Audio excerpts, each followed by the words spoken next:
बुद्ध का रास्ता छोड़ अब युद्ध के रास्ते पर चला जापान। अब अमेरिका के सहारे नहीं, अपनी ताकत के बल पर चीन को देगा जवाब।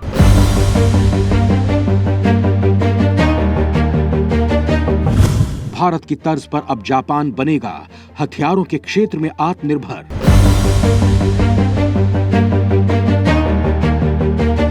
पीएम मोदी से गुरु मंत्र ले जापान ने उठाया बड़ा कदम। चीन को लेकर पीएम मोदी का तगड़ा चक्रव्यूह हो रहा तैयार। अब भारत और जापान मिलकर समुद्र में निकालेंगे चीन की हेकड़ी। दोस्तों, पीएम मोदी का जादू जापान पर ऐसा चढ़ गया है कि उसने भी अपना पुराना चोला उतारने की तैयारी कर ली है। बदलते हालात को देखते हुए अब जापान भी अमेरिका की बैसाखी छोड़कर भारत की तरह रक्षा क्षेत्र में आत्मनिर्भर होने की तैयारी कर रहा है। इसका उसने बाकायदा ऐलान भी कर दिया है। उसके इस ऐलान ने चीन की नींद उड़ा दी है, क्योंकि जापान उससे तकनीक में कहीं आगे है और एक वक्त वो दुनिया में सबसे ताकतवर देश हुआ करता था। चीन की हवा भी उससे टाइट रहती थी, अमेरिका भी उससे टकराने में कतराता था। लेकिन हिरोशिमा नागासाकी की दर्दनाक घटना ने उसकी तस्वीर ही बदल दी, जिसके बाद उसने युद्ध की जगह बुद्ध का रास्ता अपना लिया था। युद्ध का दंश झेल चुकी उसकी जनता भी इसका स्वागत कर रही थी और जिस अमेरिका ने उसे बर्बाद किया था उसी को अपनी सुरक्षा की बैसाखी थमा दी। दोस्तों, लेकिन बदलते हालात और रूस यूक्रेन युद्ध को देखकर जापान ने अब इस बैसाखी को हटाने का फैसला किया है, जिसके तहत अब वो रक्षा क्षेत्र में उतरने की तैयारी कर रहा है, अपनी सेना को मजबूत करने की तैयारी कर रहा है, उसे आधुनिक हथियारों से सुसज्जित करने की योजना बना रहा है। दोस्तों, दरअसल चीन और उत्तर कोरिया के नापाक मंसूबों के चलते ही जापान ने बुद्ध की जगह अब युद्ध की तैयारी करने का फैसला किया है। दोस्तों, इसकी पटकथा तो उसी वक्त लिख दी गई थी जब पीएम मोदी पहली बार जापान गए थे।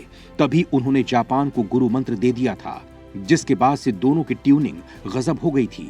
अब तो जापान मोदी का जबरा फैन हो गया है। तभी तो दोनों ने मिलकर चीन पर नकेल कसने के लिए क्वाड को पुनर्जीवित किया, जिससे कि चीन के बढ़ते कदमों को रोका जा सके। दोस्तों, लेकिन केवल क्वाड संगठन से ही चीन के कदमों को रोकना मुमकिन नहीं था। इसके लिए जरूरी था कि इसके सदस्य देशों की रक्षा प्रणाली भी बहुत मजबूत हो। लिहाजा जापान ने अपनी सैन्य शक्ति को बढ़ाने और इसे आत्मनिर्भर करने का फैसला किया है। दोस्तों, दरअसल चीन के खिलाफ ये सारी कूटनीति पीएम मोदी की बिछाई हुई है, क्योंकि मोदी जानते हैं कि अगर चीन को काबू में करना है, उसकी नाक में नकेल डालनी है, तो उसके दुश्मन देशों को मजबूत करना होगा। वियतनाम और फिलीपींस को अपनी अमोघ शक्ति देकर उन्होंने चीन पर ऐसा ही फंदा डालने की कोशिश की है जिससे चीन डरा हुआ है, और अब जापान को भी मजबूत करने की पीएम मोदी ने तैयारी की है। दोस्तों, जापान को रक्षा क्षेत्र में आत्मनिर्भर बनाने के पीछे पीएम मोदी की बहुत ही दूरदर्शी सोच है। खासकर भारत के रक्षा बाजार को लेकर उनकी ये तैयारी आने वाले वक्त में हिंदुस्तान के लिए काफी लाभकारी साबित होगी। दोस्तों, यहाँ सवाल ये उठता है कि आखिर जापान के रक्षा बजट बढ़ाने से भारत को क्या लाभ होगा? क्या जापान भारत के साथ मिलकर अपने रक्षा क्षेत्र को मजबूत करेगा, या फिर भारत के बनाए हथियार खरीदकर अपनी सेना की ताकत बढ़ाएगा? ऐसे कई सवाल हैं जो आज आपके मन में कौंध रहे होंगे। आपको इन्हीं सवालों का जवाब मैं आज की इस वीडियो में दूंगा। साथ ही ये भी बताऊंगा कि कैसे भारत ने चीन का जापान के साथ मिलकर तगड़ा ताबीज बनाने की तैयारी की है। लेकिन दोस्तों, आप जो देखने और सुनने जा रहे हैं, जरूरी है कि वो सभी भारतवासी जाने, क्योंकि आज का ये वीडियो कहीं ना कहीं आपके दिल को सुकून जरूर देगा। इसीलिए इस वीडियो को लाइक, शेयर और सब्सक्राइब जरूर करें। चीन की चालबाजी से जापान भी बुरी तरह परेशान। डिफेंस के लिए अमेरिका पर अब घटाएगा निर्भरता। हिरोशिमा नागासाकी का दंश भूलकर अब मजबूत करेगा अपनी सेना। दोस्तों, पहले फिलीपींस, फिर वियतनाम और अब जापान। जी हां दोस्तों, चीन पर अब चौतरफा शिकंजा कसने की पूरी तैयारी हो गई है। मोदी के इस बुने हुए जाल में चीन फड़फड़ाकर दम तोड़ देगा। फिलीपींस और वियतनाम जहां भारत के ब्रह्मास्त्र से चीन की बैंड बजेगी, वहीं रक्षा क्षेत्र में आत्मनिर्भर बनकर जापान भारत के साथ मिलकर चीन की खाट खड़ी करेगा। वो कैसे, मैं आपको आगे बताऊंगा। लेकिन उससे पहले बता देता हूं कि जापान ने अपनी सुरक्षा नीति को 9 साल बाद अपडेट किया है। चीन और उत्तर कोरिया से बड़ा खतरा मानते हुए जापानी कैबिनेट ने पिछले हफ्ते सैन्य खर्च को दोगुना कर दिया। दूसरे विश्व युद्ध के बाद यह जापान की सबसे बड़ी तैयारी है। इस तैयारी के साथ ही जापान ने अमेरिका के कई दशकों के नियंत्रण को खत्म कर दिया है। दोस्तों, यहाँ सवाल ये उठता है कि आखिर जापान पर अमेरिका का कौन सा ऐसा नियंत्रण था जिससे अब वो मुक्त हो गया है? इसका जवाब मैं वीडियो में आगे आपको दूंगा। लेकिन उससे पहले आपको बता दूं कि जापान ने अपने रक्षा खर्च को जीडीपी का 1% से बढ़ाकर 2% करने के ऐलान कर दिया है। नए सुरक्षा दस्तावेज के मुताबिक जापान के रक्षा खर्च में अगले 5 सालों में 315 अरब डॉलर यानी करीब 26 लाख करोड़ रुपए की बढ़ोतरी होगी और 2027 तक कुल सालाना खर्च 80 अरब डॉलर यानी करीब 6.61 लाख करोड़ रुपए हो जाएगा। दोस्तों, यहाँ सवाल ये उठता है कि आखिर जापान को इतने बड़े पैमाने पर अपने रक्षा बजट में बढ़ोतरी अचानक क्यों करनी पड़ी, जबकि अमेरिका उसका निगहबान बना बैठा है। दोस्तों, जापानी सरकार को चिंता है कि रूस ने एक मिसाल कायम की है जो चीन को ताइवान पर हमला करने, जापानी द्वीपों पर कब्जे की धमकी देने और एडवांस सेमीकंडक्टर की सप्लाई लाइन को बंद करने के लिए प्रोत्साहित करेगा। जापान को यह भी आशंका है कि चीन खाड़ी देशों से तेल की आपूर्ति करने वाले महत्वपूर्ण समुद्री रास्तों को भी बंद कर सकता है। इससे जापान की न सिर्फ अर्थव्यवस्था प्रभावित होगी बल्कि आम जनजीवन पर बुरा प्रभाव पड़ेगा। जापान ये नहीं चाहता कि चीन को दक्षिण चीन सागर पर कब्जे का मौका मिले, क्योंकि जापान व्यापार के लिए काफी हद तक पूर्वी और दक्षिणी चीन सागर पर निर्भर है और पूर्वी चीन सागर में कई द्वीपों को लेकर भी जापान और चीन में विवाद है। इन सब आशंकाओं को देखते हुए ही जापान ने अपनी रक्षा प्रणाली को मजबूत करने का फैसला किया है। दोस्तों, सवाल यहाँ पर यह उठता है कि क्या जापान जैसे देश के पास खुद की कोई सेना नहीं है जो हमले के दौरान उसकी रक्षा करे? दोस्तों, जवाब सुनकर आपको भी हैरानी होगी। दोस्तों, जापान का दूसरे विश्व युद्ध के बाद का संविधान आधिकारिक तौर पर सेना को मान्यता नहीं देता है। संविधान में सेना को नाम मात्र की शक्तियां दी गई हैं, उन्हें सिर्फ आत्मरक्षा की क्षमताओं से ही लैस करने की बात की गई है। लेकिन अब जापान ने इस नीति को बदलने के लिए फैसला किया है। अमेरिका पर निर्भरता खत्म करने की जापान की कोशिश। रूस यूक्रेन युद्ध और ताइवान पर चीन के बढ़ते हमलों के बाद जापान ने बदली सोच। दोस्तों, जापान ने अमेरिका पर निर्भरता खत्म करने का संकेत दिया है। दरअसल अमेरिका और जापान के बीच सैन्य संधि है जिसके तहत जापान के खिलाफ युद्ध में अमेरिका बचाव में आएगा। लेकिन अब बदलते हालात को देखते हुए जापान इसे बदलने जा रहा है।